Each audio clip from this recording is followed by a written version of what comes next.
Nah, kembali ke masa lalu, Ayon sebenarnya hidup dengan bahagia bersama orang tuanya, di mana suatu hari, sang ayah yang seorang pebisnis beli rumah baru dan memberikan semua asetnya itu kepada sang istri sebagai bentuk kepercayaan telah membesarkan putrinya dengan baik.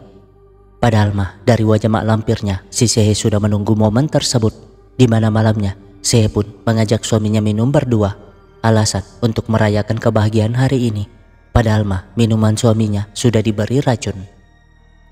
Jadinya suaminya pun tak berdaya hingga akhirnya tewas. Makanya sekarang si Sehe hidup dengan kekayaan melimpah, merasa dapat melakukan apa aja dengan uang itu. Di lain sisi, Choi menunjukkan foto itu kepada Kang Man, dan pastinya itu membuat Kang Man sangat terkejut. Namun ia pura-pura nggak ngerti soal itu, menyuruh Choi pergi saja dari sana. Sementara mereka mulai membahas masalah perdagangan bayi yang di luar nalar itu. Ngerti kalau wanita bernama Sehe itulah dalang dari semuanya. Hanya saja Ayon gak cerita kalau dialah ibunya. Nah, setelah diselidiki, mereka akhirnya menemukan orang-orang yang akan diambil sel telurnya. Sehingga besoknya Ayon membuntuti gadis yang dimaksud, seorang mahasiswi kampus ternama yang lagi butuh duit. Dan gak berapa lama gadis itu dijemput oleh anak buah Jungyeon, di mana sebuah kartu menjadi tiketnya. Karena itu, besoknya Ayon nyamar sebagai mahasiswi lalu diam-diam mencuri kartu gadis yang bersangkutan. Dengan begitu, ia pun dijemput dan dibawa ke sebuah gedung yang ternyata isinya sebuah lab rahasia, tempat di mana para gadis diambil sel telurnya. Beralih ke gereja, Kang Man protes kepada Sehe yang tidak membunuh Bejo sesuai perjanjian. Tapi Sehe malah tertawa. Mengapa Kang Man baru menemuinya di saat punya masalah? Jadi sekarang Sehe akan membantunya membunuh Bejo, asalkan Kang Man menuruti keinginannya. 법률 개정안 하나만 발의해주세요, 신속하게. 몇 줄만 좀 고칩시다, 생명윤리법. Ya, inilah tujuan Sehe mencengkram para pejabat dan orang penting itu, agar proyek jual beli sel telur dan sperma dapat dilegalkan. Yang pasti, Kang Man gak dapat mengelak, karena Bejo yang masih hidup dapat membuatnya kehilangan jabatan. Di lain sisi, gadis-gadis pun mulai diambil sel telurnya, tapi tidak dengan Ayon yang membekap dan menyamar jadi perawat. Sementara Jungyeon mengantar Ayon yang ini ke tempat itu, dan Ayon masih saja tersenyum karena belum tahu apa yang akan terjadi. Di saat yang sama, si Choi berhasil memulihkan isi ponsel Tae-sik dan membaca percakapan antara Tae-sik dan Ayon, membuatnya sedikit ngerti tentang apa yang terjadi. Masalahnya sekarang mereka nyadar kalau satu sampel menghilang.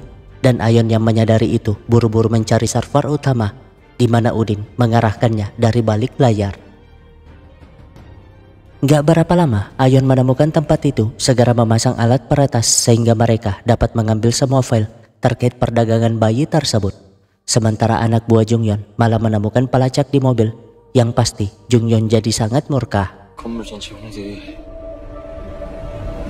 Alhasil, Ayon pun panik karena semua jalan keluar terkunci.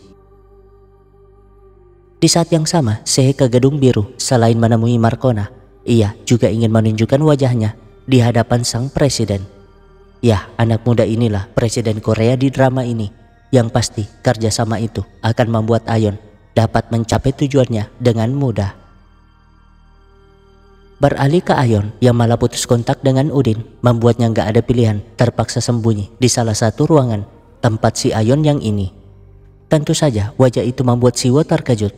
Sementara Ayon pertama nggak terlalu peduli memilih pergi dari sana, karena yang membuatnya bingung adalah salah satu lukisan di ruangan tadi yang pernah dilihatnya saat kecil dulu. Ya, itu lukisan Putri Salju dan ibunya yang tertawa sambil merokok. Tentu membuatnya terkejut, karena baru pertama kali melihat ibunya seperti itu. Ya, waktu itu si Sehe sudah membunuh suaminya, sehingga ia menunjukkan jati dirinya sebagai mak lampir. Masalahnya sekarang kamera mereka juga terputus dan para penjahat berhasil menemukan Ayon. Sementara Siwo akhirnya jujur kalau gadis yang nampak di kamera tadi adalah Ayon yang dikenalnya sebagai anak si Sehe. Membuat mereka bingung mengapa nama kedua orang itu sama. Ayon sendiri bergegas kabur lewat lift, namun tak disangka lift itu membawanya ke sebuah lab rahasia tempat bayi tabung diciptakan. Ya, di tempat itulah si Sehe melancarkan aksi biadabnya. Bahkan data para bayi tercatat di sana sebagai sebuah produk. termasuk Ayon yang dilihatnya tadi. Nah, karena aksi Ayon itu, para perawat diminta berkumpul di lobi, sehingga Ayon yang ini bisa mengangkat telepon Siwo. Bingung mengapa Siwo baru menelponnya. Siwo sih berjanji akan menjelaskan semuanya, asalkan Ayon menemuinya sekarang. Alhasil, ia pun bergegas pergi ke titik pertemuan. Sementara Jungyeon dan anggotanya membobol ruangan yang terkunci otomatis itu, sehingga Ayon pun kabur lewat ventilasi. Nah, sadar Ayon kabur lewat sana, Jungyeon pun mengarahkan anggotanya untuk kembali ke lobi. Dan memang benar, Ayon malah nyamar dan berkumpul di sana. Alhasil, saat dipaksa buka masker, 움직이지 마. ya, adu tembak pun terjadi, membuat Ayon lagi-lagi harus kabur ke lab tadi. Sialnya, penjahat yang banyak membuatnya tertangkap. Tapi siapa sangka, ia sudah menyiapkan bom di sana, di mana saat Jungyeon lengah, ia pun langsung meledakkannya. Kembali ke masa lalu, si Sehe nggak membiarkan Ayon masuk ke rumah, menjelaskan kalau Ayon sudah dibuang. Dan sekarang, ia yang melihat Ayon setelah sekian lama malah tertawa.